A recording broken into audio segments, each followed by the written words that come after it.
Assalamualaikum warahmatullahi wabarakatuh.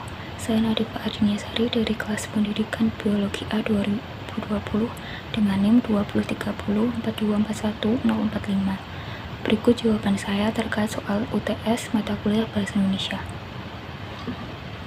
Nomor 1. Bahasa Indonesia lebih dahulu ada sebelum adanya NKRI. Berkaitan dengan hal tersebut, jelaskan apa arti penting bahasa Indonesia bagi NKRI.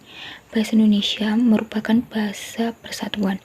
Hal ini tertuang dalam Sumpah Pemuda pada kalimat, "Kami putra dan putri Indonesia menjunjung tinggi bahasa persatuan, bahasa Indonesia." Bahasa Indonesia digunakan untuk berkomunikasi antar warga negara.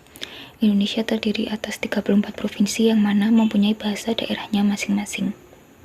Sehingga untuk terjalinnya komunikasi antar warga negara yang berbeda daerah dibutuhkan sebuah bahasa, yaitu bahasa Indonesia yang merupakan bahasa negara. Nomor 2, berdasarkan media yang digunakan, bahasa dibagi menjadi rakam tulis dan rakam lisan. Jelaskan masing-masing kelebihan dan kekurangannya. Rakam tulis mempunyai kelebihan yang pertama, tidak terikat oleh ruang dan waktu, karena tulisan dapat dibaca di mana saja dan kapan saja.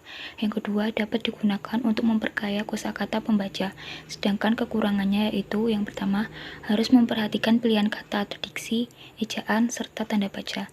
Yang kedua, jika terdapat kesalahan berbahasa, perlu waktu yang lebih lama untuk memperbaikinya. Yang ketiga, bisa terjadi miskomunikasi karena tidak dapat menambahkan unsur paralinguistik.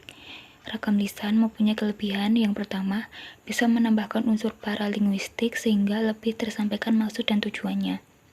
Yang kedua, jika terdapat kesalahan berbahasa dapat segera diperbaiki. Sedangkan kekurangannya yang pertama, terikat oleh ruang dan waktu. Yang kedua, kalimat yang disampaikan bisa bertele-tele. Nomor 3, salah satu syarat pembentukan kalimat yang baik adalah kesepadanan. Jelaskan apa itu kesepadanan. Kesepadanan adalah keseimbangan antara gagasan yang dimiliki dengan penulisannya. Dalam hal ini yaitu struktur bahasa. Kalimat yang ditulis harus memiliki subjek dan predikat yang jelas dengan menghindari menggunakan kata depan sebelum subjek. Nomor 4, banyak sekali kesalahan dalam penulisan ejaan yang tidak disadari oleh masyarakat, termasuk di dalamnya mahasiswa. Berilah contoh kesalahan-kesalahan tersebut beserta pembetulannya.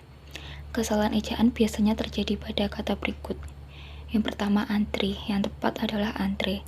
Praktek, yang tepat adalah praktik. Analisa, yang tepat adalah analisis. Penulisan perseroan terbatas atau PT dengan titik di belakangnya. Yang tepat adalah PT tanpa tanda titik karena merupakan singkatan yang terdiri atas huruf awal setiap kata yang bukan nama diri. Nomor 5, jelaskan perbedaan antara kohesi dan koherensi dalam pengembangan paragraf yang baik. Kohesi adalah hubungan antar kalimat. Kohesi dapat berupa penggunaan unsur bahasa sebagai penanda hubungan antar bagian dalam teks. Kohesi merupakan sebuah kesatuan dalam satu paragraf. Setiap paragraf harus mempunyai satu pikiran pokok dan kalimat-kalimat pengembangan yang merupakan penjelasan atau pendukung pikiran pokok tersebut. Sedangkan koherensi merupakan penghubung antar kata atau kalimat dalam teks. Kalimat-kalimat yang mempunyai perbedaan informasi dapat dihubungkan menjadi kalimat yang padu.